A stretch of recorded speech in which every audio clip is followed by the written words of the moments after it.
Hola, ¿qué tal? Buenas tardes. Bienvenidos al Centro de Estudios Contemporáneos. Mi nombre es Fernando Zapata-Alejo y a nombre del Grupo Zapata Costa AC, de Revista Los Contemporáneos y de la colección de arte Zapata Costa, les doy la más cordial bienvenida para este evento titulado Julián Marías, una filosofía centrada en la persona, para el cual nos acompaña muy amablemente la doctora Nieves Gómez. Antes de iniciar el evento, los invito también a que visiten nuestro perfil de Facebook, nos encuentran como Centro de Estudios Contemporáneos, y que entren a nuestra página de internet mxec.com, donde podrán encontrar pues, la información completa de los siguientes eventos que tendremos. Sin más, pues bueno, yo le dejo la palabra a la doctora Tania Costa, quien será la moderadora del evento y a quien agradezco, y quien les presentará a la doctora Nieves Gómez, que nos acompaña amablemente. Muchas gracias, doctora. Y adelante, Tania, por favor. Pues buenas tardes, bienvenidos, gracias por acompañarnos. También agradezco al maestro Fernando Zapata-Alejo por la bienvenida y por supuesto a nuestra invitada, la doctora Nieves, pues un gusto tenerla por acá y leeré una reseña curricular para presentarla. Nieves Gómez es doctora en filosofía por parte de la Universidad Complutense de Madrid. Es profesora y directora de trabajos de fin de máster en la Universidad Internacional de La Rioja y en la Universidad a Distancia de Madrid. Es también escritora, autora de Julián Marías, Metafísico de la Persona, publicado en 2017, y de Dolores Franco de Marías, Una vida desde la razón vital femenina, publicado en 2020. Ha sido traductora de las obras filosóficas Der Tod des Sócrates, La muerte de Sócrates, de Romano Guardini, en 2016, y de Personalism of John Henry Newman, El personalismo de John Henry Newman, de John Crosby, 2017, además de numerosos artículos. Ha participado en congresos internacionales sobre filosofía en Inglaterra y también en Varsovia. Ha impartido seminarios en Alemania, Austria, en la Universidad Católica de Colombia, en la Universidad Técnica Popular de Loja, Ecuador, y en la Universidad Popular Autónoma del Estado de Puebla, en México. Ha presentado ponencias sobre las humanidades, el español como lengua filosófica y la filosofía española contemporánea, especialmente Ortega y Gasset y Julián Marías, con particular atención al tema de la persona, la antropología filosófica y la mujer como tema antropológico. Recientemente está impartiendo cátedra en la Universidad Anáhuac de la Ciudad de México y pues es un placer tenerte por acá y adelante, te escuchamos. Muchas gracias, doctora Tania, por la presentación. También quisiera dar muy especialmente las gracias a mi alumno del doctorado, Fernando Zapata-Alejo, quien me ha cursado una invitación para impartir esta conferencia en el Centro de Estudios Contemporáneos. Yo quisiera compartir una presentación para que mi ponencia se pueda seguir mejor. ¿Confirmar que se ve todo bien? De acuerdo. Bien, el tema que nos ocupa hoy es tratar la figura de Julián Marías como un filósofo que ha centrado todo su pensamiento en la persona.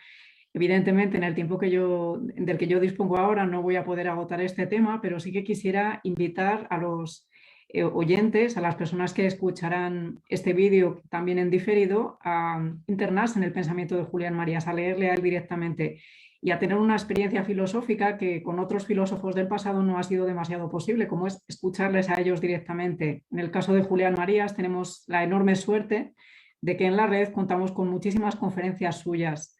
Entonces, mi breve conferencia quisiera ser una invitación a todos los oyentes a que se internen en el pensamiento de Julián Marías, a que le escuchen a él directamente, porque efectivamente tiene muchísimo que ofrecernos en las circunstancias que nosotros vivimos hoy día. Para comenzar esta conferencia quisiera leer un fragmento con el que él termina una obra suya titulada España inteligible. Es una obra en la que él reflexiona sobre qué tipo de realidad es España y cómo es la instalación española en la realidad. Entonces es un texto en el que él habla directamente de la persona y cómo esta idea de la persona ha estado implícita durante toda la historia de España. Dice así este texto: para España, el hombre ha sido siempre persona. Su relación con el otro, moro o judío en la Edad Media, indioamericano después, ha sido personal. Ha entendido que la vida es misión y por eso la ha puesto al servicio de una empresa transpersonal. Ha evitado, quizá hasta el exceso, el utilitarismo que suele llevar a una visión del hombre como cosa. Ha tenido un sentido de la convivencia interpersonal y no gregaria. Se ha resistido a subordinar el hombre a la maquinaria del Estado. Ha sentido la vida como inseguridad. No ha creído que su justificación sea el éxito. Por eso la ha vivido como aventura y ha sentido simpatía por los vencidos. La obra en que lo español se ha expresado con mayor intensidad y pureza, la de Cervantes, respira esta manera de ver las cosas. Si se prolongan estos proyectos, si se los pone a la altura del tiempo, liberados de la ganga que las impurezas de la historia han ido depositando en ellos, si se los interpreta y formula con rigor intelectual, se encuentra lo más fecundo del pensamiento español de nuestro tiempo. Esta conferencia quisiera ser una explicación de por qué Marías piensa esto, de por qué él considera que en la historia de España este concepto de persona, aun cuando no haya sido formulado intelectualmente, ha estado presente en nuestro trato con el otro, en nuestra literatura, y eso es lo que le puede hacer fecundo de cara al futuro. Yo voy a intentar explicar en esta conferencia cómo Marías llega a ese tema de la persona, porque como seguramente sabemos, en otros momentos de la historia de la filosofía el tema que ha aparecido no ha sido directamente ese, sino el tema del hombre. Entonces, en primer lugar,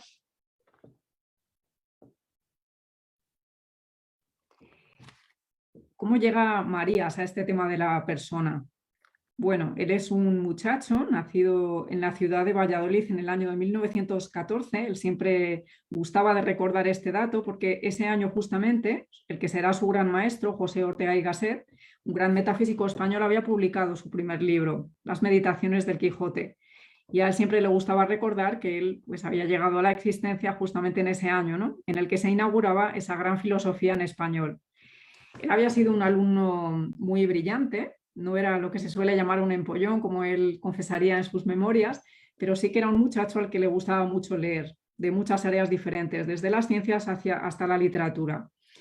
De hecho, ganó el premio extraordinario en bachillerato por ciencias, era un área que le gustaba mucho, especialmente la química, y cuando decide estudiar en la universidad, pues decide estudiar 2 carreras, precisamente porque le gustaban mucho varias cosas, entre ellas la química por un lado y la filosofía por el otro.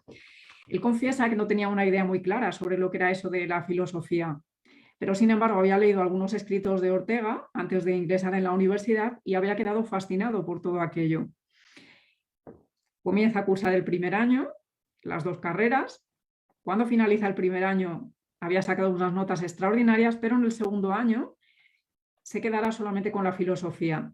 ¿Por qué se decanta por la filosofía Julián Marías? Pues porque había descubierto algo fascinante. Le parecía que estaba asistiendo a algo completamente nuevo y le parecía que él estaba llamado a continuar todo aquel pensamiento que se estaba originando alrededor de lo que él llamaría después la Escuela de Madrid. Una serie de profesores, de escritores, traductores que desarrollaban su obra alrededor de ese gran maestro que fue José Ortega y Gasset. Julián Marías, por lo tanto, va a estudiar en la Facultad de Filosofía y Letras en los mejores años de esta, en los años 1931 a 1936. Como decía, él se encuentra con esos profesores que van a ser los suyos directamente, los que le van a enseñar historia de la filosofía, los que le van a enseñar metafísica, ética, van a ser sus profesores directamente y él va a descubrir una manera nueva de, digamos, acceder a la filosofía. En cierta manera lo que él se va a encontrar es la posibilidad de desarrollar una primera metafísica en español y se va a dar cuenta de que todo aquello solo estaba empezando. En cierta manera él se va a sentir llamado a continuar todo aquello, ¿no? Le vemos aquí en esta foto, en uno de esos años de la universidad.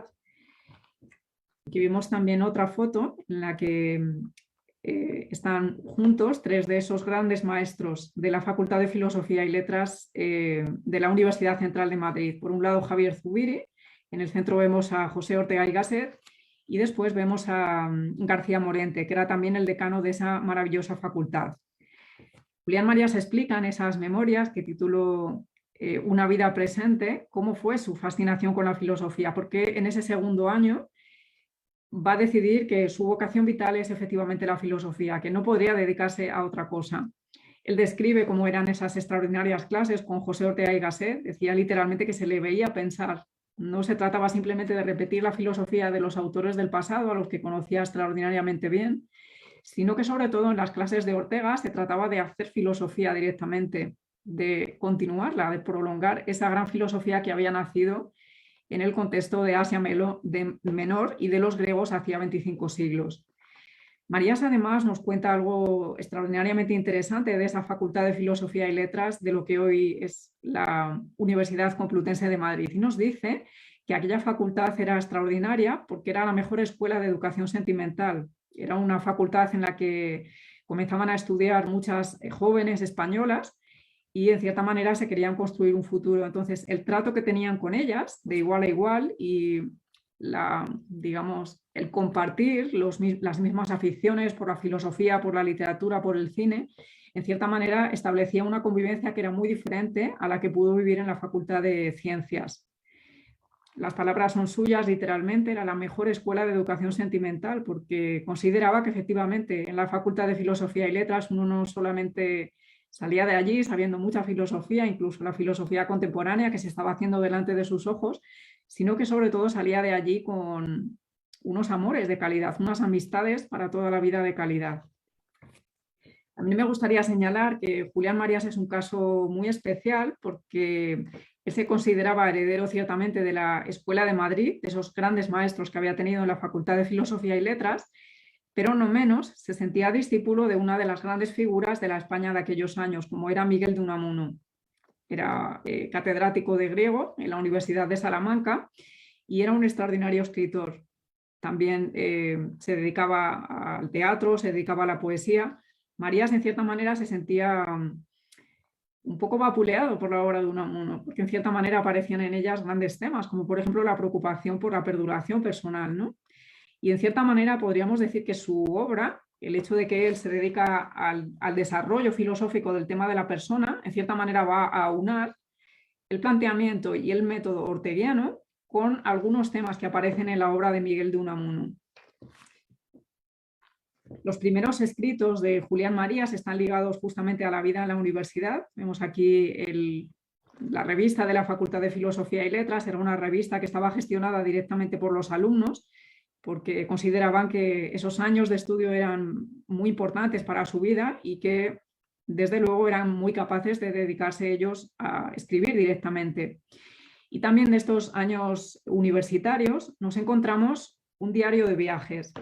El decano de la facultad, que antes comenté, Manuel García Morente, era un hombre con una extraordinaria visión de futuro. Entonces se daba cuenta de que todos aquellos jóvenes, chicos y chicas que se estaban educando en la Facultad de Filosofía y Letras iban a ser el futuro de la cultura española, con lo cual sería interesante para ellos conocer las raíces de esa cultura española. Él ideó un crucero por todo el Mediterráneo, de tal manera que los mejores estudiantes de la Facultad de Filosofía y Letras, pero también de otras facultades de Barcelona y de otras instituciones españolas, hicieran un viaje de aproximadamente 3 semanas por todos los países, digamos, que han sido claves en la civilización occidental. Efectivamente, Marías cuenta pues, en sus memorias y en el diario que escribió en este viaje que aquel crucero marcó a todos sus participantes para toda su vida. Viajaban durante 3 semanas aproximadamente en el barco, en este que estamos viendo aquí, el Ciudad del Cádiz, y tuvieron oportunidad de conocer, pues, imaginemos, todos los grandes países que están ligados a nuestra cultura occidental, ¿no? Fue un viaje especialmente interesante porque les acompañaban allí los profesores, les daban conferencias durante el viaje y cuando desembarcaban en cada uno de los sitios, pues estaban completamente preparados para interpretar todo aquello, para asimilarlo, para integrarlo dentro de sus vidas, ¿no? se les ofreció la posibilidad de publicar esos diarios, los mejores diarios, y el de Marías, por su extraordinaria calidad literaria, ganó uno de los premios. Se publicó por primera vez a la vuelta del viaje, con un título bastante sugerente, como era Juventud en el mundo antiguo. Posteriormente se ha publicado este otro que vemos ahora en la pantalla, Notas de un viaje a Oriente, que recoge, pues de alguna manera, toda aquella experiencia maravillosa, ¿no? Como todos aquellos alumnos que se estaban formando en la Facultad de Filosofía y Letras entroncaban con todo ese pasado de 25 siglos, pero en cierta manera eran conscientes de que estaban llamados a continuar todo aquello, a ser los herederos de esa cultura occidental y a prolongarla de la manera más creativa posible. Lamentablemente, todos estos proyectos tan esperanzadores tuvieron una quiebra porque, como sabemos, en 1936 estalló la Guerra Civil Española y, pues, en cierta manera, todo esto que había comenzado de la manera más brillante, pues se quebró. Vemos aquí dos imágenes del mismo edificio. Era esa Facultad de Filosofía y Letras que se acababa de estrenar en 1933. Y la imagen de abajo es cómo quedó aquella facultad después de que la ciudad universitaria donde estaba ubicada, pues, fuera lamentablemente campo de batalla, ¿no? Marías reflexionó mucho sobre esta experiencia que les había pasado, esta experiencia tan traumática que les había pasado a los españoles. Publicó un libro que se llamaba La guerra civil como pudo ocurrir, y en cierta manera lo que reflejaba ahí es lo peligroso que puede resultar la politización de la vida. ¿Qué es lo que pasa cuando la política intenta invadirlo absolutamente todo, incluso, pues, como vemos, la cultura? La imagen, lo cierto es que es bastante representativa porque podríamos decir que es una metáfora, ¿no?, de lo que sucede cuando la política termina por invadirlo absolutamente todo, pues es una devastación, ¿no? Sufrió experiencias muy dramáticas durante los años de la Guerra Civil, por ejemplo, la muerte de su madre, a la que estaba muy unido. Después de la Guerra Civil sufrirá también unos meses de cárcel y posteriormente, durante la posguerra, pues sufrirá la discriminación por el hecho de ser uno de los más brillantes discípulos de Ortega, incluso la censura a sus obras, incluso a su tesis doctoral. Pero lo cierto es que Marías, que era una persona con una intensa vocación filosófica, encontró el espacio para seguir desarrollando esa llamada hacia la filosofía. Él se sentía llamado a prolongar todo aquello que él había conocido en los brillantes años de la Facultad de Filosofía y Letras. Con lo cual, incluso en estos años tan difíciles, pues encontró la manera para cómo seguir prolongando esa filosofía, ¿no? En estos años sería clave una de esas compañeras que había tenido en la Facultad de Filosofía y Letras, que vemos aquí en la imagen, Dolores Franco Manera, que se convertiría posteriormente en su esposa. Gracias a ella, Marías, en cierta manera, descubrió cuál sería el rumbo de aquellos años tan difíciles y, sobre todo, ella le impulsó a escribir obras filosóficas como La historia de la filosofía, que fue un gran éxito desde el momento en el que se publicó, o algunas otras obras posteriores. María se va a dedicar en estos años, pues, más difíciles, como decimos, a escribir libros, a las traducciones e incluso a la docencia, aunque eso sí de una manera muy modesta, porque él era completamente consciente de que, siendo él uno de los discípulos más reconocidos de Ortega y Gasset y no queriendo renunciar a toda esa tradición española tan reciente, tenía muy difícil el acceso a un puesto oficial en la universidad. Sin embargo, cuando fueron pasando los años y, digamos, el público general se daba cuenta de la calidad académica y de la calidad docente que tenía Marías, le fueron surgiendo poco a poco posibilidades inesperadas. Por ejemplo, en cierto momento, gracias al Instituto Internacional, una institución norteamericana con sede en Madrid, se le ofreció la posibilidad de ser profesor en Estados Unidos y de cubrir una vacante que se había producido en un college. Julián Marías entonces aceptó esta posibilidad de ir durante un año entero a dar clases de literatura y filosofía española en Estados Unidos, y lo cierto es que esa experiencia fue muy motivante. Le permitió no solamente conocer América del Norte, sino también América del Sur. México fue uno de los países con los que tuvo un mayor contacto y estableció muchas amistades allí. Volvió a lo largo de los años muchísimas veces y, sobre todo, fue una experiencia también de conocer qué había sido España en el pasado, pero sobre todo conocer qué podría ser España. En este libro que cité antes, España Inteligible, termina justamente hablando de esta cuestión, de cómo sería urgente para todos nosotros los que hablamos español desarrollar un proyecto hispánico, una comunidad hispánica en la cual pues aprovechásemos todas las potencialidades que tenemos, ¿no? Sería un proyecto fascinante en el que pusiéramos en común pues todas nuestras formas de vida, todas nuestras maneras de pensar, digamos, todas nuestras ilusiones incluso. Él pensaba que sería realmente un proyecto fascinante, ¿no? Que está desde luego por desarrollar hoy día.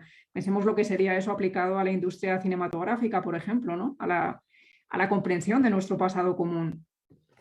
Bien, pues Marías con esta experiencia realmente podríamos decir que experimentó una intensificación de lo que significaba ese ser español, esa instalación española, ¿no?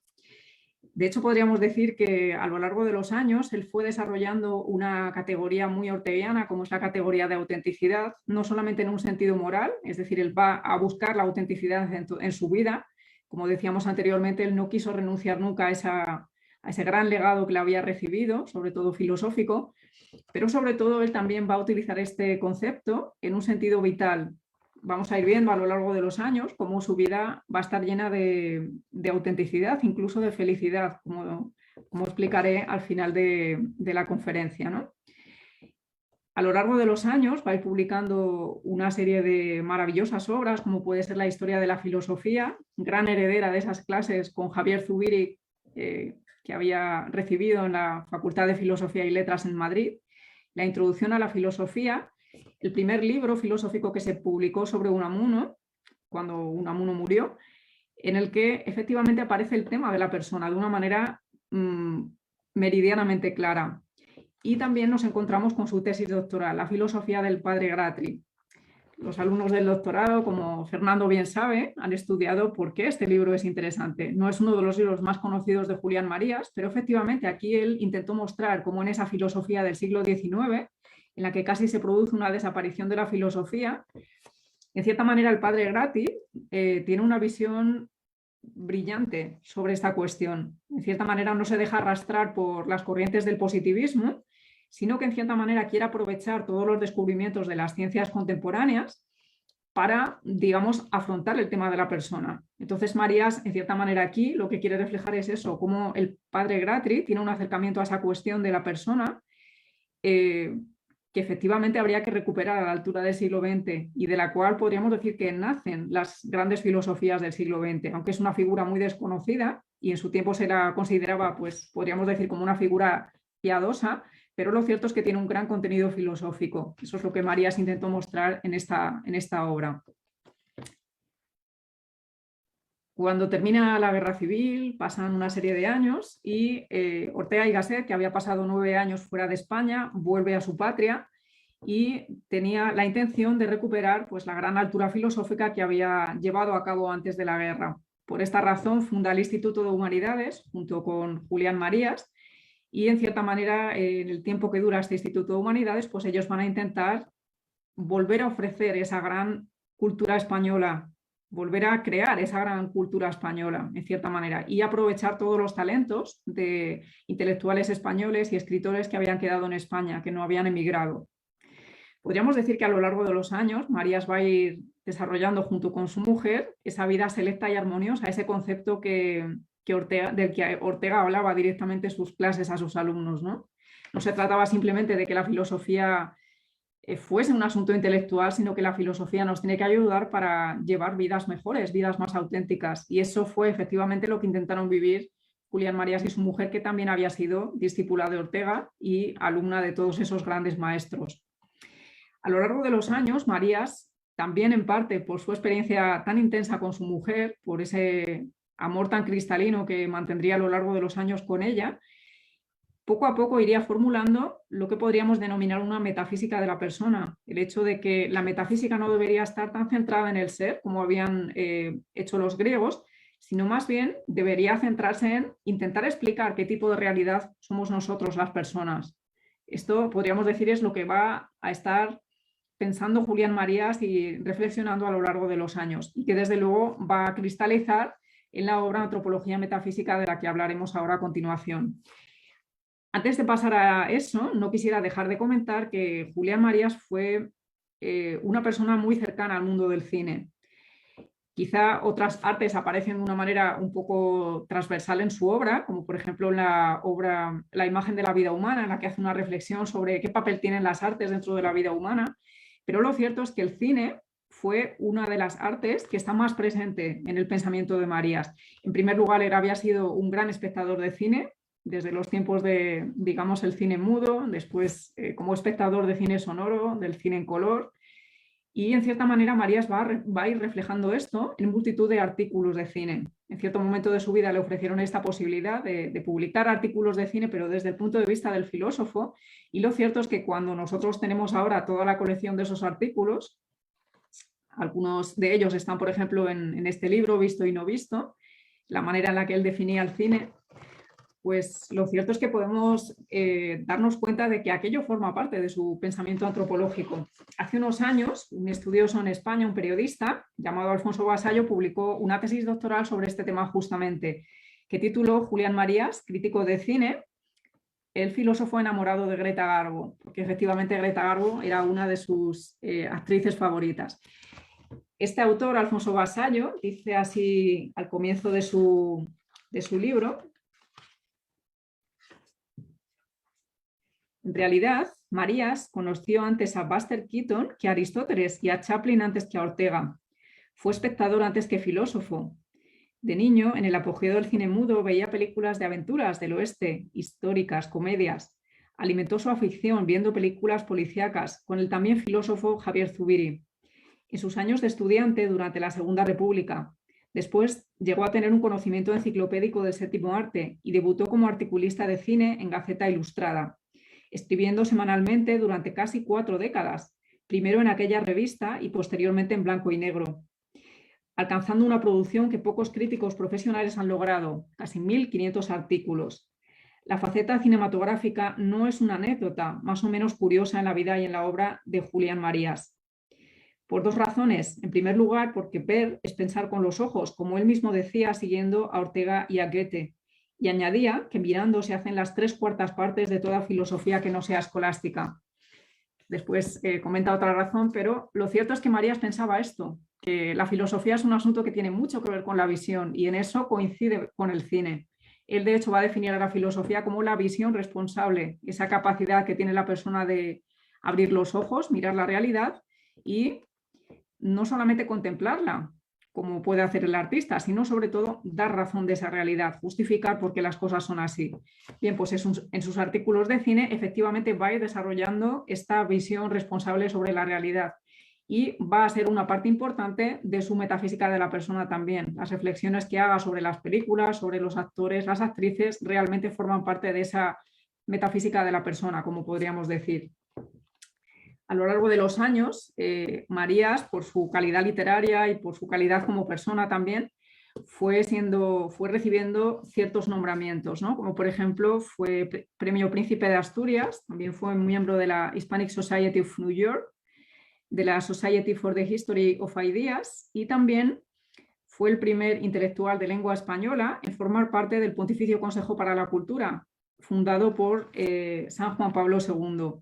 Fue una experiencia muy interesante de la que él habla también en Una vida presente y efectivamente nosotros podríamos ver cómo esta imagen representa a 2 de los grandes filósofos del siglo XX, dado que Karol Wojtyła también lo era. Bien, claves de esta, digamos, metafísica de la persona, de este acercamiento que hace Julián Marías al tema de la persona. En primer lugar, como señalé antes, Marías se da cuenta de la enorme potencialidad que tiene nuestra lengua española para pensar la realidad personal. La filosofía griega efectivamente tiene muchas ventajas, todos somos herederos de ella, pero lo cierto es que tiene también algunos inconvenientes y uno de ellos es que no cuenta con este verbo, con el verbo del estar. Y en cierta manera su metafísica va a estar fundamentada en el concepto del ser. Como digo, tiene muchas ventajas, pero tiene también algunos inconvenientes. Por ejemplo, el hecho del propio concepto de ser, en cierta manera, tiene una connotación fijista. Como en cierta manera nos sirve para pensar las cosas que están hechas ya de una vez por todas, pero ¿qué pasa con nosotros las personas, que somos seres dinámicos, que no estamos hechos de una vez por todas, sino que nos vamos desarrollando poco a poco? ¿Qué pasa con nosotros personas que tenemos ciertos elementos que podríamos decir son permanentes, como por ejemplo nuestra corporeidad o nuestra instalación en el mundo, o otros elementos que van variando, como por ejemplo nuestras edades. ¿Cómo nosotros podemos comprender todo eso filosóficamente? Bien, pues Marías, en cierta manera, va a partir de ciertos presupuestos orteguianos para acometer esa labor, ¿no? Por ejemplo, va a partir de un concepto muy orteguiano, como es el centauro ontológico.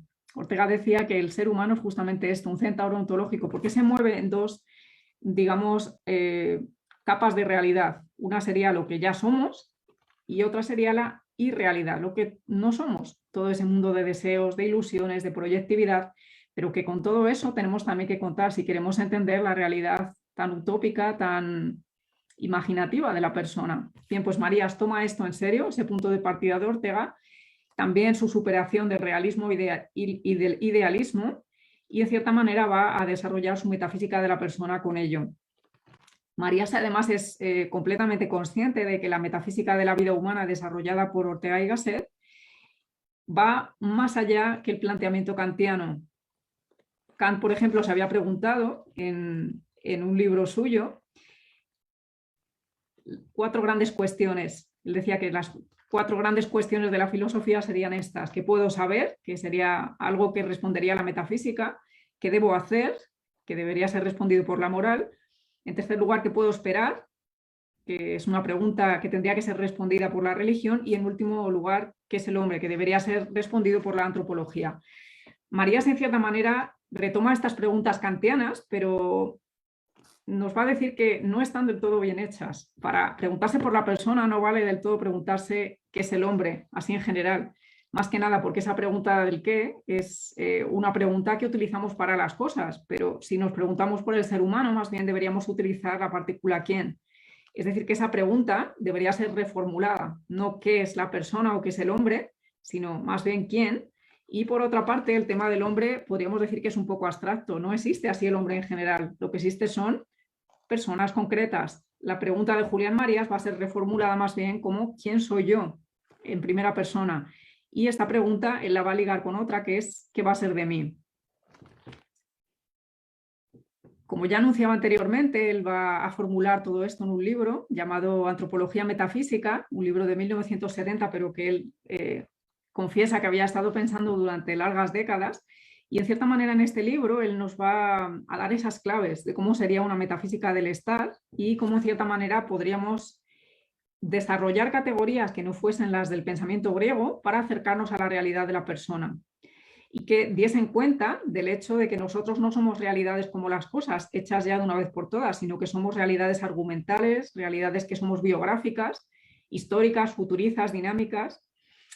Un ejemplo que a mí me gusta citar mucho de este libro es el capítulo titulado El rostro humano, porque efectivamente aquí Marías muestra hasta qué punto el rostro de alguien nos muestra la localización de la persona, el hecho de que somos un alguien en concreto. Y el uso frecuente de, por ejemplo, los rostros en los medios de comunicación mostraría esto, que en el fondo nosotros identificamos a alguien por su rostro, que el rostro no es simplemente un órgano más del cuerpo, de hecho es bastante más pequeño que otras partes del cuerpo y sin embargo funciona como la localización de la persona.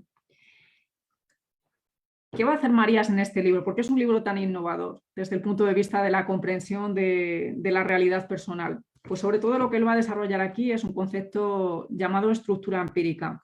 Como ya he anunciado anteriormente, él parte del planteamiento de su maestro, que hablaba de la teoría analítica de la vida humana, es decir, cómo nosotros podemos hacer un análisis de todas las vidas humanas, partiendo de la mía, y en cierta manera llegaríamos a algunas categorías que son vitales en general, que corresponden a todas las vidas humanas. Ortega nos habla, por ejemplo, de la circunstancialidad. Todas las vidas humanas son un yo haciendo algo con su circunstancia. Nos habla también, por ejemplo, de que toda vida humana tiene un componente de convivencialidad. Todas las vidas humanas implican la convivencia.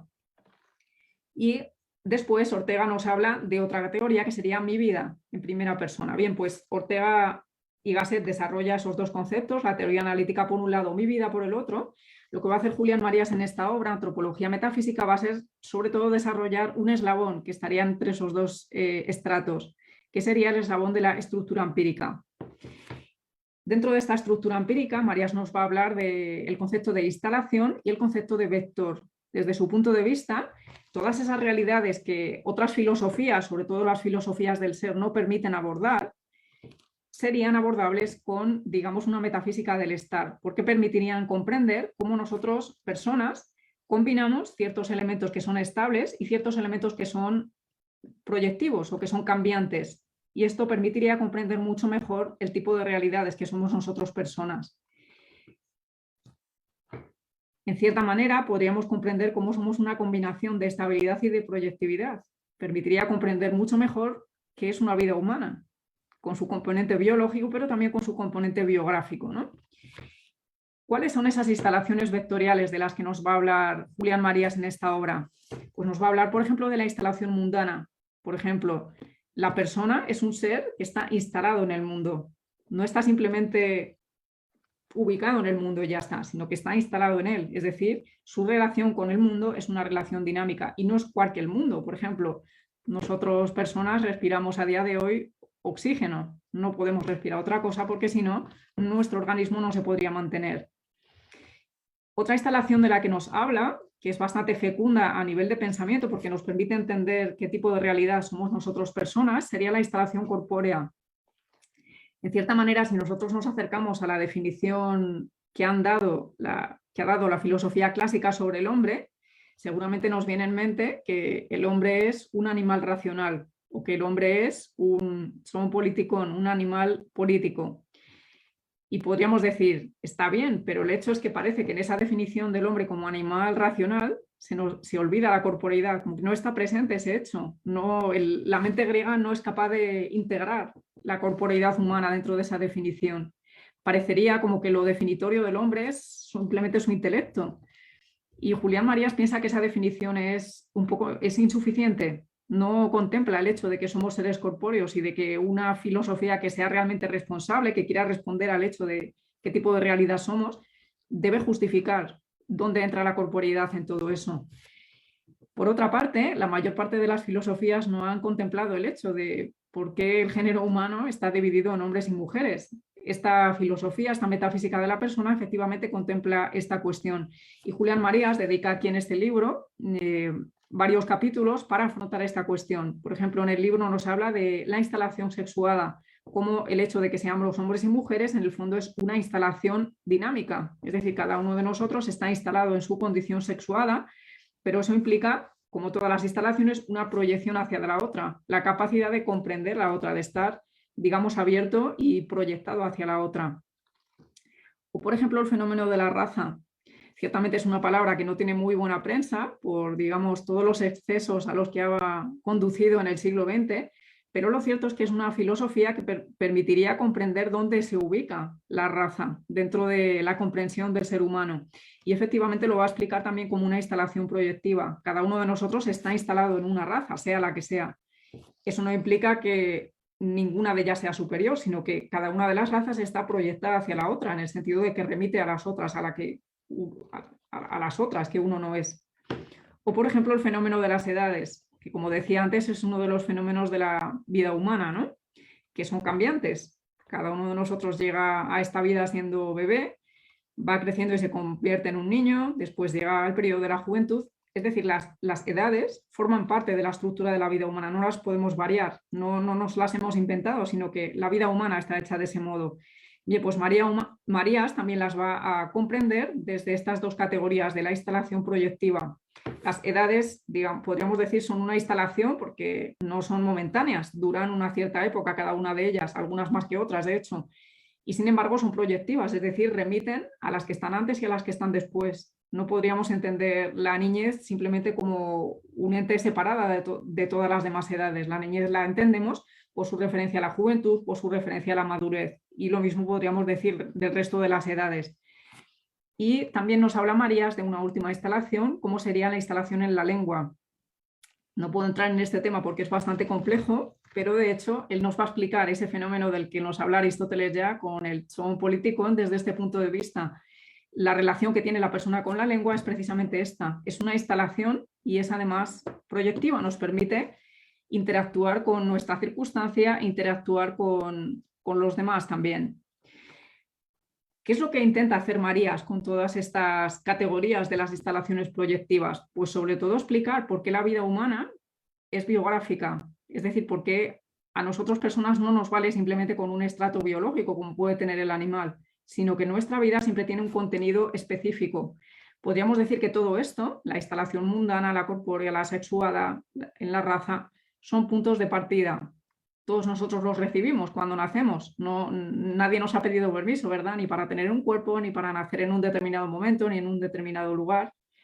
Son datos de partida. Y sin embargo, la vida humana es intrínseca libertad, como señalaba el pensamiento de Ortega y Gasset. Cada uno de nosotros decide qué es lo que hace con esos datos, cómo los llena de contenidos concretos. Marías, por lo tanto, en este libro también, Antropología Metafísica, va a llegar a una definición de la persona que podríamos decir supera esa definición del hombre que nos había ofrecido la filosofía clásica. Su definición pues, va a ser también una definición de 2 palabras, sustantivo o adjetivo, y es la siguiente: ser persona es alguien corporal. No se trata de ser un animal, sino de ser un alguien, y no se trata simplemente de ser racional, sino que se trata de que somos seres corpóreos. Ahí podríamos entender también, por ejemplo, la inclusión de la dimensión afectiva de la persona, a la que Julián Marías ha prestado una atención bastante notable. A partir de Antropología Metafísica, como él dirá en un libro llamado directamente Persona, nos dice que todos sus libros han sido exploraciones sobre este tema de la persona, porque en cierta manera ya había llegado a las categorías adecuadas como para pensar cuál es la realidad de la persona y para entender ciertas dimensiones de ella, como por ejemplo en un libro que dedica al fenómeno de la ilusión, entendida en un sentido positivo. Por otra parte, esta altura a la que llega en Antropología Metafísica le van a permitir pues, afrontar otra serie de cuestiones. Por ejemplo, como decía, va a prestar mucha atención al mundo sentimental de las personas. Le va a parecer que eso es especialmente importante para entender nuestra realidad biográfica, no simplemente la biológica. Incluso también le va a permitir acceder a temas que en la filosofía se han quedado siempre un poco al margen. Por ejemplo, el tema de la mujer. Marías tiene 2 obras sobre este tema, La mujer en el siglo XX y La mujer y su sombra, en la que, digamos, expresa esto de una manera mucho más clara. En una desde un punto de vista quizá más social e histórico, y en la otra desde un punto de vista más biográfico. En el libro de la ilusión, Marías también nos sorprende porque efectivamente nos muestra que la ilusión, entendida en sentido positivo, como hacemos nosotros los que hablamos la lengua española, es una gran ventaja para entender qué tipo de realidad es la persona. Nos define en este libro, el breve tratado de la ilusión, que es la anticipación proyectiva del deseo con argumento. He traído aquí la definición porque efectivamente coincide en gran parte con las categorías que había utilizado para explicar la realidad personal en la antropología metafísica. Nos habla de anticipación, nos habla de proyectividad, nos habla de futurición, nos habla de deseo, de argumento. Todas esas categorías son las que efectivamente nos sirven para entender la realidad personal. ¿Por qué la realidad personal es argumental? Esta palabra que solemos utilizar para las ficciones, ¿verdad? La realidad de la persona no la podemos entender simplemente como un dato ya, digamos, fijo y terminado, como son las cosas, sino que nuestra propia realidad personal es una realidad argumental. Ya para terminar, no me gustaría ir más allá del tiempo que se me ha asignado.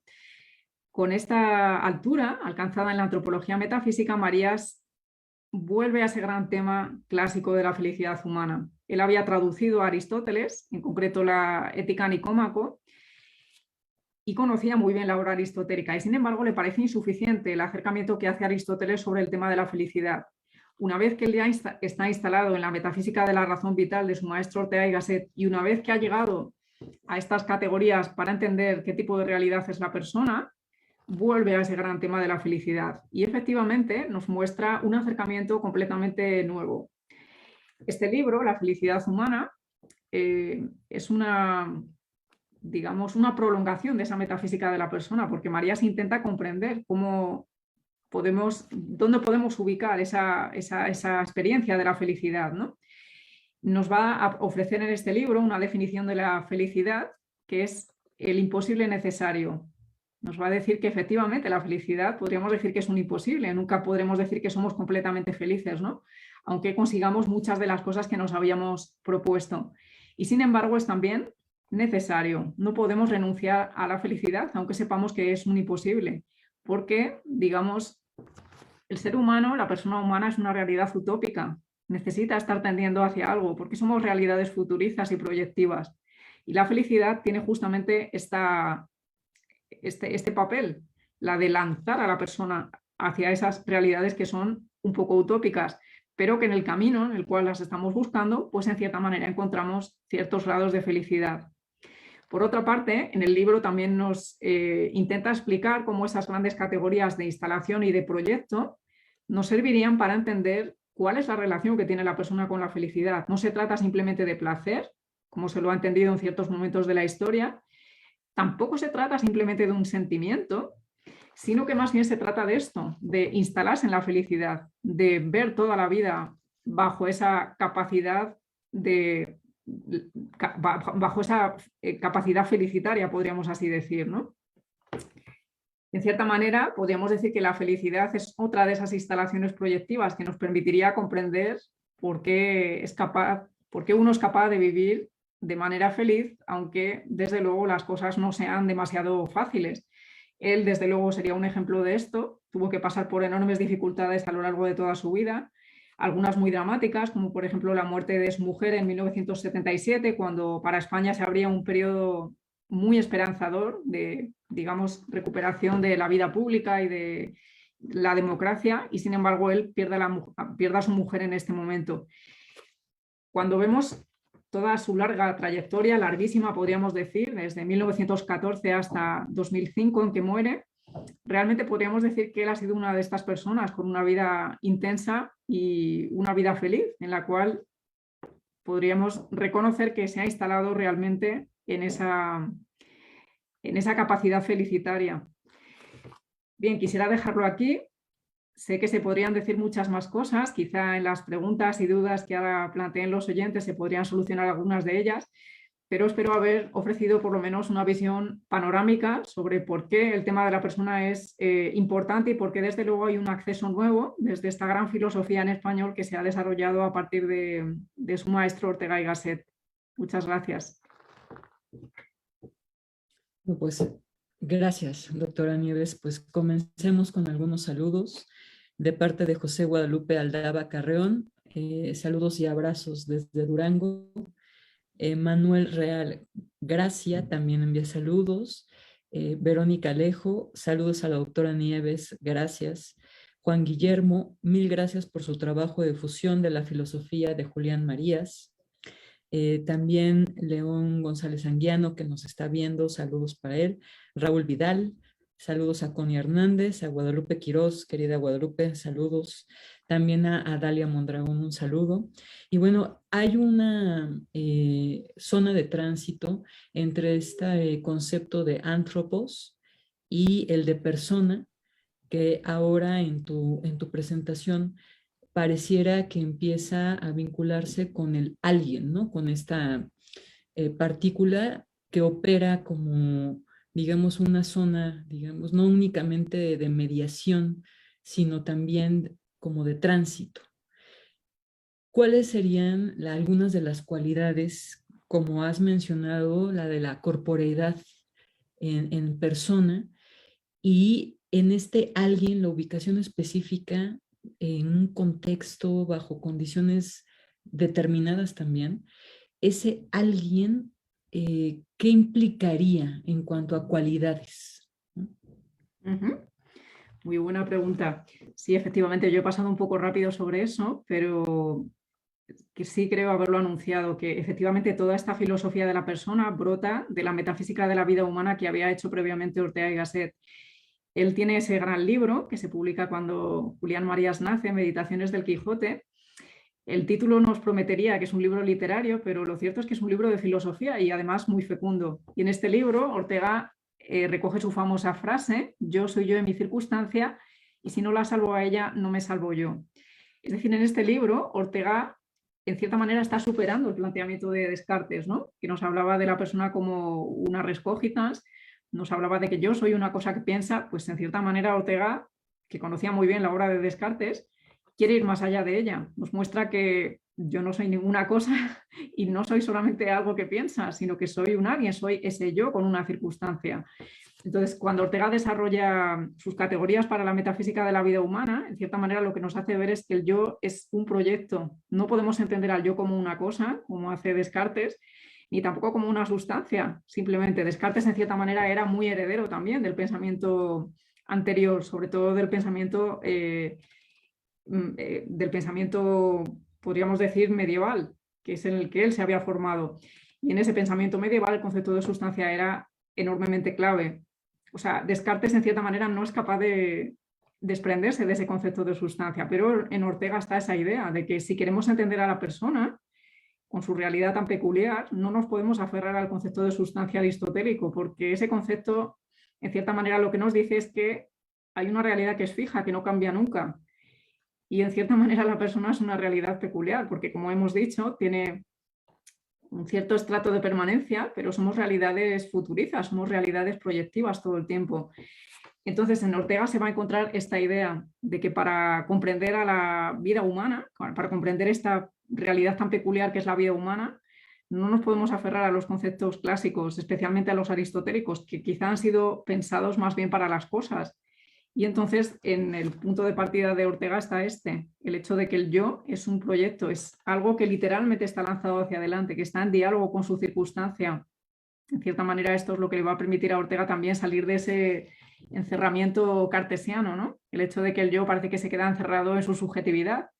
Desde el punto de vista orteguiano esto no es posible, porque el yo siempre está con las circunstancias, son como las dos caras de la misma moneda. Las dos, digamos, coexisten en una realidad más profunda, que podríamos decir que es la vida humana. Entonces yo diría que el gran planteamiento de Ortega es como que no podemos entender al yo o a la persona o al hombre en general como una cosa o como una sustancia, sino que tenemos que atrevernos a pensarlo como lo que es, una realidad que es dinámica, que está en diálogo permanente con su circunstancia. Tenemos también de Humberto Treviño un comentario: gracias por la conferencia, saludos desde Monterrey, desde el Centro Político y Cultural Tomás Moro. Entonces, sobre lo que habías mencionado en relación al deseo y su implicación en tanto el argumento, ¿de qué estaríamos hablando en cuanto a ese vínculo, ¿no? O sea, el deseo en relación a un argumento. Muy bien, sí, lo he mencionado en relación con el libro sobre la ilusión que publica Julián Marías. Él se da cuenta de que los españoles tenemos enormes ventajas frente a otras lenguas, la griega, la latina, la inglesa, la francesa, la alemana. En todas ellas se ha podido hacer filosofía, pero lo cierto es que nuestra lengua española tiene muchísimas ventajas, tiene ciertas palabras que realmente nos permitirían comprender muchísimo mejor la realidad personal, y una de ellas es el concepto de ilusión. Marías, en este breve libro de la ilusión, es este de aquí físicamente, muy chiquitito, pero muy sugerente. Entonces, lo que él intenta esclarecer en este libro es por qué en la lengua española, a partir de determinado momento, como es la literatura del romanticismo, a partir del siglo XIX, se comienza a adquirir un sentido positivo del concepto de ilusión. Hay muchas otras lenguas que tienen ese concepto porque lo han heredado de la lengua latina, pero solamente lo tienen en un sentido negativo, como cuando se dice hacerse ilusiones sobre algo o ser un iluso, ¿verdad? Que tiene que ver un poco con las alucinaciones también. Muchas lenguas lo tienen actualmente, pero lo entienden solamente en ese sentido negativo. Entonces, al principio de este libro, María se pregunta esa interesante cuestión: ¿por qué en la lengua española nosotros tenemos, además de ese sentido negativo, un sentido en positivo, el que utilizamos para decir que nos hace enorme ilusión pues asistir a una conferencia buena de filosofía, o nos hace una gran ilusión hacer un viaje, conocer a esta persona o volver a encontrarme a un amigo de toda la vida? Ese concepto de me hace ilusión algo o me ilusiona realmente es el que él se plantea en este libro. Y entonces llega a la conclusión de que efectivamente esos autores del romanticismo español empezaron a desarrollar ese concepto en positivo para explicar cómo la persona es capaz de ser un poquito feliz, por lo menos un poquito feliz, con cosas que podríamos decir no han sucedido todavía. Pero lo peculiar de esta experiencia es que eso que nosotros hacemos, que está proyectado hacia el futuro, nos está haciendo ser felices ahora. Es decir, el hecho de que a mí me haga ilusión hacer ese viaje dentro de un tiempo, por ejemplo, o ver a un amigo dentro de una semana, me está haciendo un poquito feliz ahora. Esto explica un poco cómo es la estructura de la persona, que somos realidades que no estamos encerradas en el presente, sino que somos realidades lanzadas hacia el futuro, literalmente volcadas hacia el futuro. Entonces, el estudio que hace Marías aquí, la primera parte, como digo, es una investigación más filológica, incluso literaria, sobre ese concepto positivo de la ilusión, pero la segunda parte es bien interesante porque nos hace ver las consecuencias filosóficas que tiene ese concepto de ilusión, como cuando tenemos esa palabra en positivo, como nos pasa a nosotros los que hablamos la lengua española, somos capaces de tener esta vivencia de la ilusión en positivo, de instalarlos en ella y de, en cierta manera, ser felices con cosas que aún no han pasado, de llenar nuestra vida de contenidos positivos. E incluso nos hace ver una característica bastante peculiar de la ilusión, y es el hecho de que, podríamos decir, supera los tiempos. Como digo, ahora, si yo me ilusiono con algo, ahora puedo empezar a ser un poco feliz con algo que no ha sucedido aún, pero resulta que cuando estoy viviendo esa experiencia, también estoy siendo feliz. Y cuando esa experiencia ha pasado, la recuerdo, o por ejemplo, tengo algunas cuestiones que están ligadas a esa vivencia, sigo siendo feliz con ella.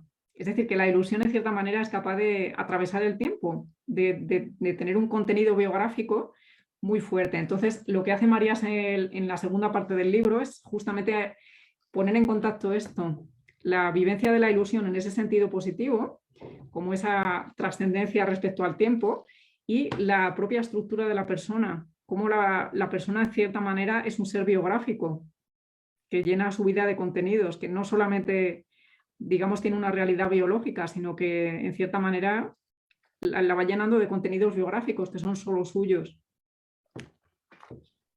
Entonces, el concepto de deseo está ligado ahí, justamente al hecho de que nosotros personas no somos simplemente realidades biológicas. Por eso he recordado ese dicho tan bonito de Ortega, esa metáfora del centauro ontológico, ¿no? Porque somos seres que nos movemos en esos dos mundos, el mundo de la realidad, de lo que ya somos, podríamos decir de nuestra realidad biológica, pero también tenemos ese otro estrato metafísico, que sería el mundo de la irrealidad, donde estarían todos los deseos, las ilusiones, las proyectividades, y todo eso forma parte también de nuestra realidad personal. ¿De qué manera esta irrealidad, en donde se pone en juego también la posibilidad, ¿no? Entraría como parte de una problemática en relación al oficio del pensamiento, ¿no? Que Julián Marías también tiene un texto significativo, ¿no? Sobre, pues así se titula, ¿no? Y de qué modo es que habría o no una puntuación, en tanto que para él la corporalidad es algo muy importante, ¿no? Que le permite, de hecho, hacer esta zona de tránsito entre el concepto de anthropos y el de persona.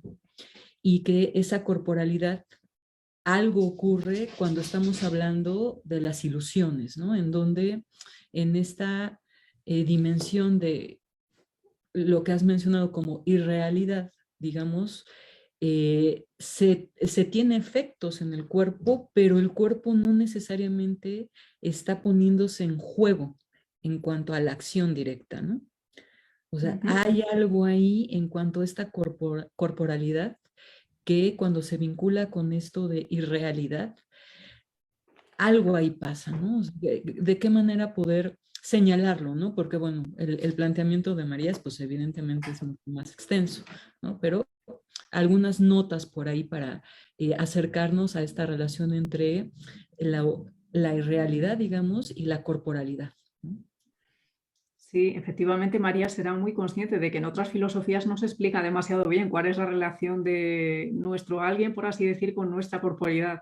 Entonces, en la antropología metafísica él intenta esclarecer esa cuestión. Por ejemplo, no podríamos decir que la relación de nuestro yo con nuestra corporeidad sea la que plantea Descartes, ¿verdad? En Descartes es como el pensamiento va por un lado, el pensamiento es inmaterial, es, podríamos decir, un poco inmortal, y la materialidad va por otro lado. Y que además tiene normas diferentes, se comporta de una manera completamente distinta a cómo se comporta el pensamiento, ¿no?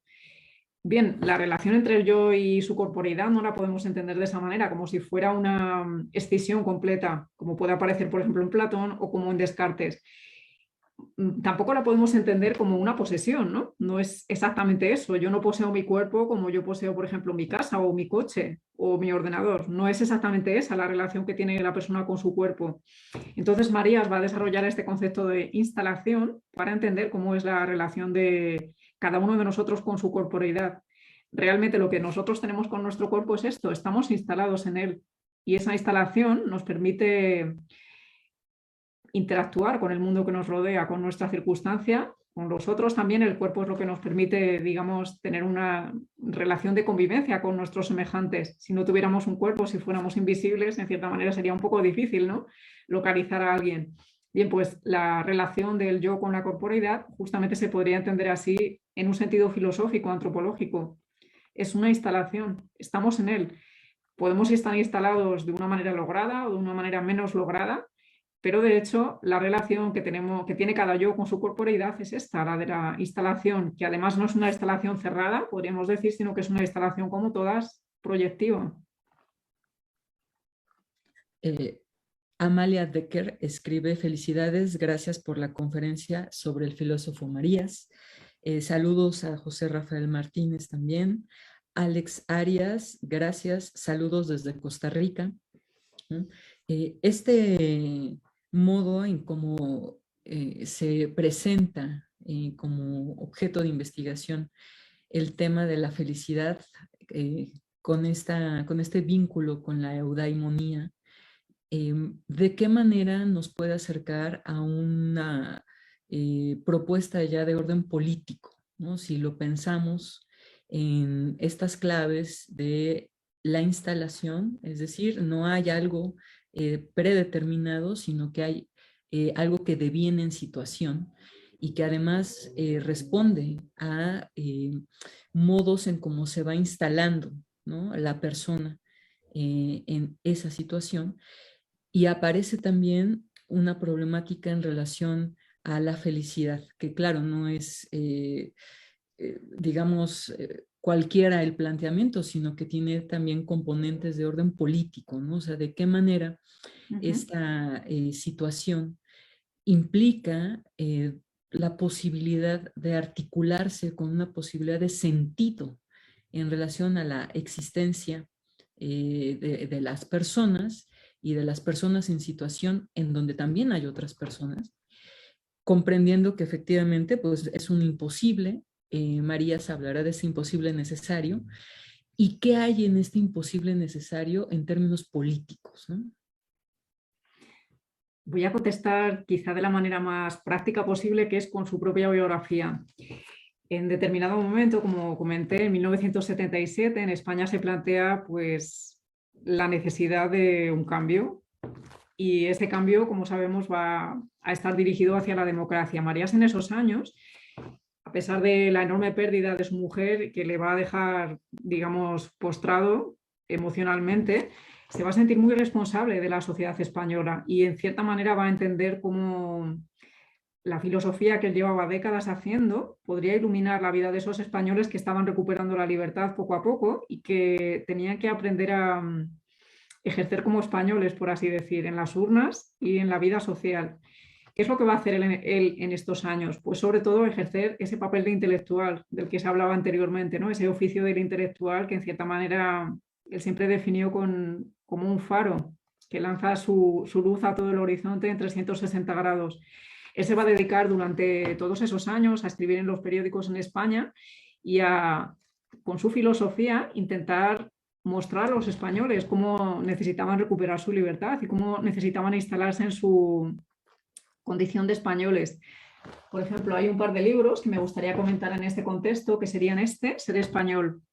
Aquí en este libro recoge ciertos ensayos que había ido publicando en varios momentos de su vida, pero el prólogo que le pone aquí es especialmente interesante. ¿Por qué comienza así? Preguntándose qué es literalmente ser español.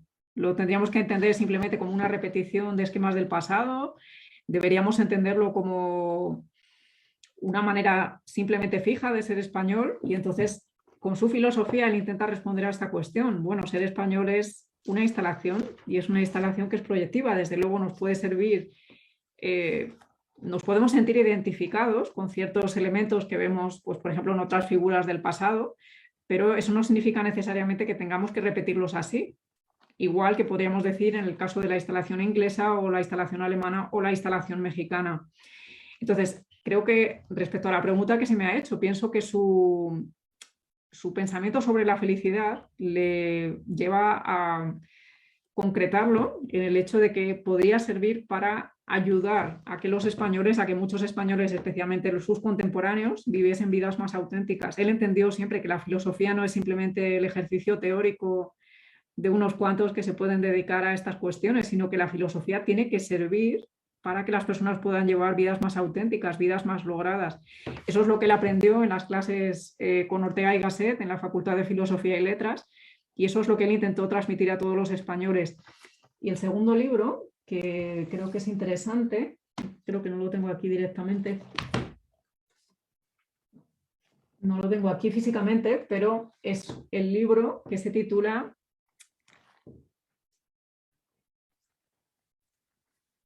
La España Real, ¿vale? Son una serie de artículos que él fue publicando en esos años, como digo, 1977, 1978, 1979, y entonces, en cierta manera, él intentaba reflejar aquí cómo la filosofía no se puede dedicar solamente, como decíamos, a las cuestiones contemplativas, sino que se tiene que dedicar también a ayudar a iluminar la vida de los contemporáneos, a construir un espacio social en el cual las personas puedan vivir como tales.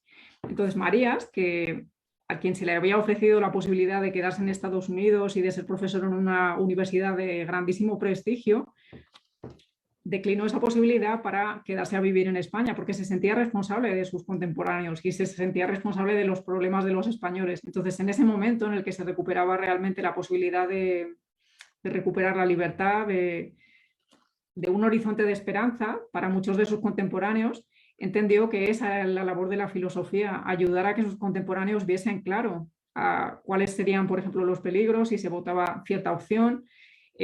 Por ejemplo, él fue uno de los intelectuales que a lo largo de los años señaló el gran peligro de la legalización del aborto, porque pensaba que era algo muy grave que le había pasado a la mentalidad occidental, esa mentalidad occidental que había puesto la carta, digamos, a la vida humana y al respeto por la dignidad. En cierta manera, él veía peligroso esa legalización del aborto porque consideraba que era la eliminación de vidas humanas. Justamente lo que nos hace más valiosos es eso, nuestras capacidades humanas, nuestros talentos. Entonces, el hecho de eliminar al ser humano viniente, como él decía, ¿no? Al ser humano que se está gestando, que va a llegar si le dejamos, le parecía una de las cosas más graves que le había pasado a la civilización occidental en el siglo XX. Entonces él entendía que el oficio del intelectual era ese, abrir los ojos a las personas, hacerles ver de dónde vienen las ideas, cuáles son las consecuencias que tienen. Y este es el papel que ejerció en esos años. En Introducción a la Filosofía, Marías también señala, ¿no?, que hay lo que él llama como una misión para la persona y que tiene que ver con el descubrimiento de una constitución vinculada a nuestra circunstancia, ¿no? La circunstancia concreta, es decir, con sus especificidades, ¿no? Entonces, esta atención a esa circunstancia tiene que ver con el ámbito del filosofar, ¿no? O sea, un cierto modo en cómo se va a desplegar una potencialidad y que en ese sentido, ahora que mencionas esta cuestión en vínculo con una nacionalidad, porque la pregunta, ¿no?, o el planteamiento de ser español, por ejemplo, tiene que ver con una construcción en donde se pone en juego un nacionalismo, ¿no? Entonces, ¿qué tanto estaríamos ante una zona de riesgo, de peligro, al entrar a ese planteamiento de lo que implicaría esta cuestión justamente de ser español, por ejemplo, en relación a afianzar o de alguna manera señalar al nacionalismo como un medio para acercarnos a una comprensión, ¿no?, si lo puede cerrar, en qué momento, porque también habías mencionado que tenemos la posibilidad de comprender un pasado en común, específicamente México y España, ¿no? Pero pensando, digamos, como el planteamiento de ser español, justo ahí el ejercicio filosófico se plantea una zona de posibilidad con acercarnos a una comprensión, pero también una zona de riesgo. O sea, podríamos caer o llegar a afianzar un cierto nacionalismo, ¿no?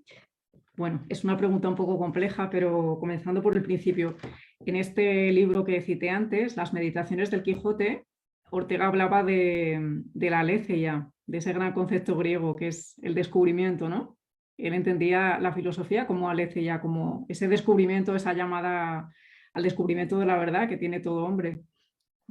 Precisamente esto va a estar implícito en esa definición de Julián Marías de la filosofía como visión responsable, ¿no? Esa capacidad que tiene el hombre de abrir los ojos, de mirar la realidad y de intentar comprenderla, no simplemente de mirar la realidad y de poner sobre ella ciertos prejuicios o ciertas interpretaciones ya hechas, sino que en cierta manera la filosofía es una confianza en que el hombre tiene esta voluntad y esta capacidad de poder abrir los ojos y mirar la realidad cara a cara directamente, podríamos decir, con esa audacia de mirar directamente a los ojos de la esfinge, ¿no? Y de intentar resolver esa gran pregunta. Y bueno, sobre la cuestión de ser español y del futuro común que podríamos tener España y México. Yo sé que este es un tema polémico hoy, en México sobre todo, precisamente por la labor quizá un poco irresponsable de ciertos políticos, pero el hecho es que esta cuestión hay que mirarla con los ojos abiertos y sobre todo también con ojos filosóficos. Marías era muy heredero también de uno de los grandes escritores del siglo XX en España, como era Ramón Menéndez Pidal. Él era un filólogo, se había dedicado, era también el director de la Real Academia Española, de la cual también fue miembro Julián Marías, y se había dedicado durante largos años a estudiar la lengua española, ¿no? A estudiar la gestación de la lengua española. Y en cierta manera Marías era heredero de sus posiciones sobre la historia de España y sobre, bueno, cómo se había formado la lengua española, pero cómo se ha formado también la mentalidad española, ¿no? Y pues en cierta manera esto es lo que nos va a reflejar al comienzo de esta obra de España Inteligible. Aquí justamente en este libro de los años 80 pues nos cuenta que normalmente cuando se empieza a hablar de la historia de España siempre hay que empezar a desbrozar el tema salvando 5 grandes tópicos, ¿no? Entre los cuales se cuenta la leyenda negra y digamos la destrucción de pues, civilizaciones en otras partes del mundo. Pero lo cierto es que si se estudia la historia, deberíamos reconocer que lo que ha hecho España ha sido sobre todo una gran labor de construcción, una gran labor de civilización. Pensemos sobre todo pues, en la construcción de ciudades. Los españoles fueron los que no solamente atravesaron el océano con los medios, los métodos que tenían en ese momento, sino que sobre todo se dedicaron a poblar América de ciudades, a llenarla de hospitales, a llenarla de carreteras, de sistemas de comunicación. Todo eso fue la gran labor civilizatoria de España, que por otra parte simplemente, bueno, no simplemente, sino que en cierta manera llevó a América lo que la propia España había recibido en su momento del Imperio Romano. Lo que hizo España fue en cierta manera multiplicar, agrandar todo ese legado que le había llegado a ella de Grecia y de Roma. Y creo que esto habría que señalarlo una y otra vez. Marías lo señala aquí en el libro de la España Inteligible, pero sobre todo con, digamos, los tópicos de la leyenda negra, parece que son temas que se quedan siempre al margen y no se pueden quedar al margen, es que eso fue lo principal. Es como si ahora los españoles de ahora nos empeñásemos en que los italianos nos pidiesen perdón porque el Imperio Romano nos invadiese en su día. Claro, pero el Imperio Romano fue el que nos trajo una moneda común, una lengua común, la posibilidad, por cierto, de que se desarrollase el cristianismo como religión también, digamos, unitaria. Todo eso también nos lo trajo el Imperio Romano. Entonces, cuando se analiza hoy día la presencia española en lo que hoy es México, en cierta manera deberíamos comenzar por todo ello, por la labor, en cierta manera, civilizatoria, unitaria que llevó a cabo España.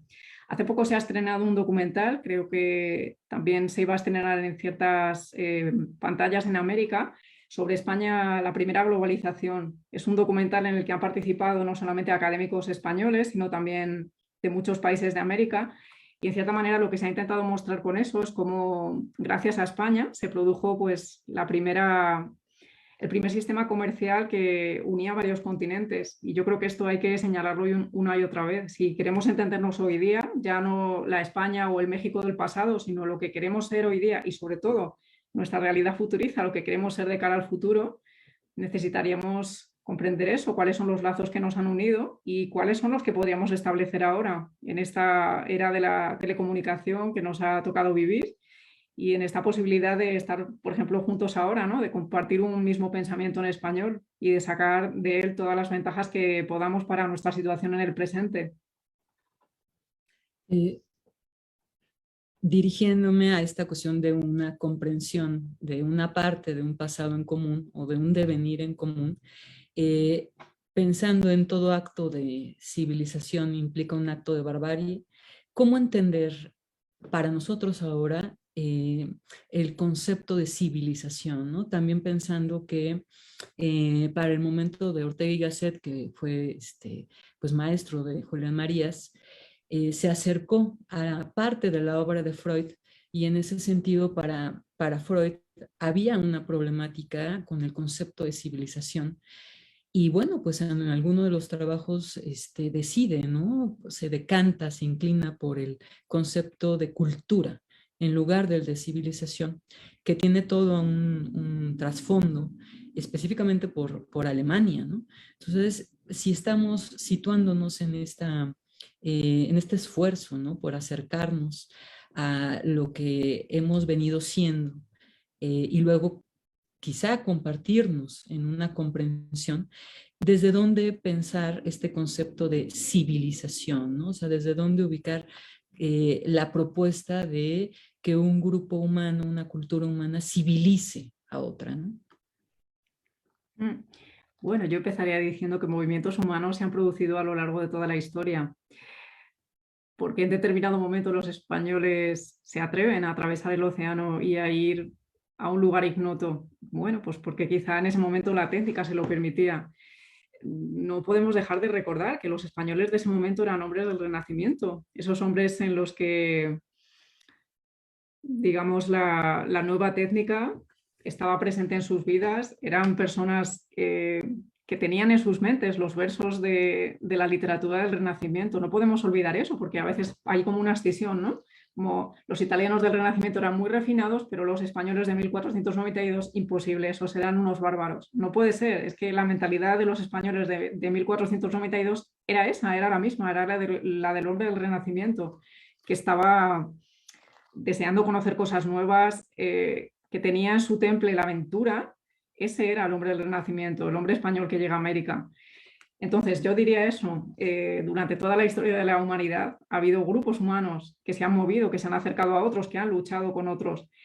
El hecho de que fuesen los españoles los que llegasen a América en ese momento, bueno, se explica por el hecho de que la técnica era más compleja en ese momento y quizá los españoles eran más aventureros que otros europeos de ese momento.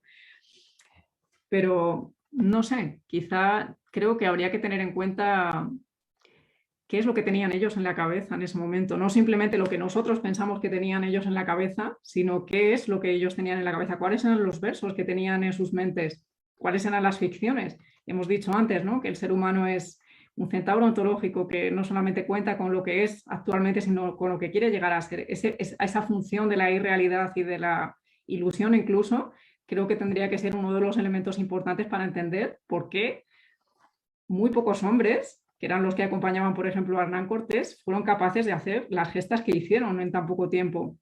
Marías, por cierto, escribió un libro titulado sobre Hispanoamérica. Como he dicho, él tuvo la oportunidad de conocer muchos países porque tras su primer viaje a Estados Unidos fue conociendo a muchas personas allí y pues muchas universidades le invitaban para dar cursos, para dar conferencias y realmente pudo hacer muchos buenos amigos en toda Iberoamérica.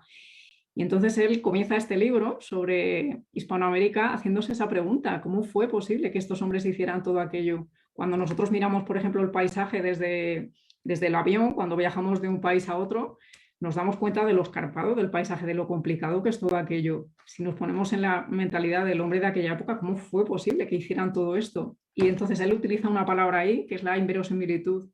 No podemos es intentar explicar todo aquello sin tener en cuenta cuáles eran esas ficciones, esas ilusiones que ellos tenían en mente. Sé que esto puede ser interpretado como, bueno, lo que tenían en mente era el oro. Bien, pues lo cierto es que no, lo que tenían en mente eran otra serie de cosas. Por ejemplo, en el caso de Hernán Cortés, era una persona que había estudiado leyes en Salamanca, era una persona que tenía una cultura, podríamos decir que refinada para su época.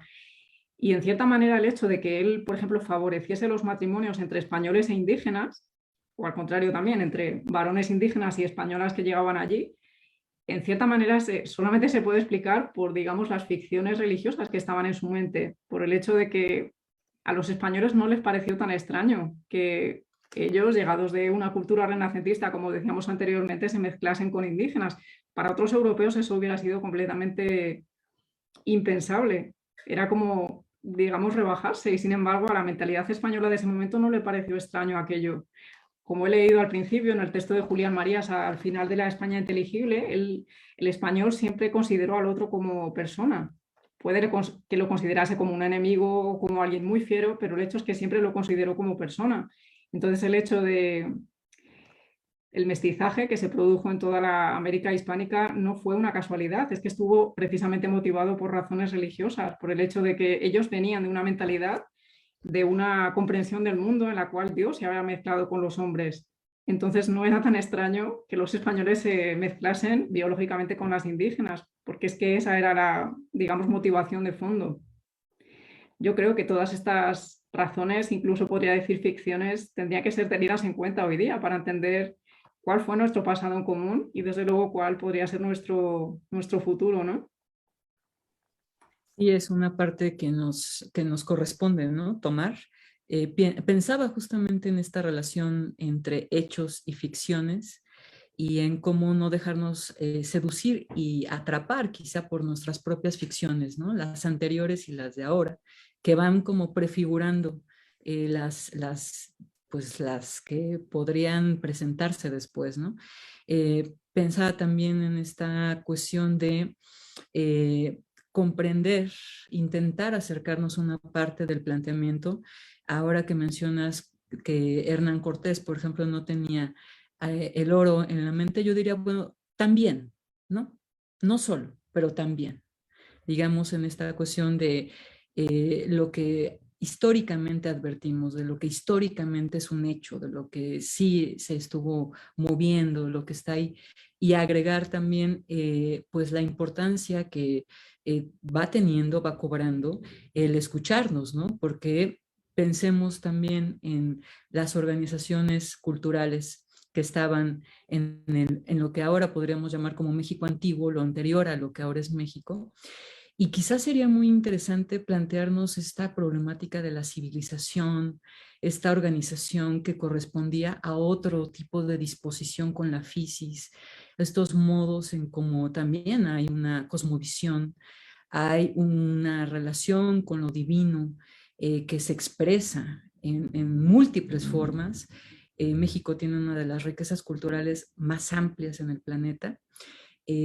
Hay una serie, ¿no? de mecanismos de escritura, códices, ¿no?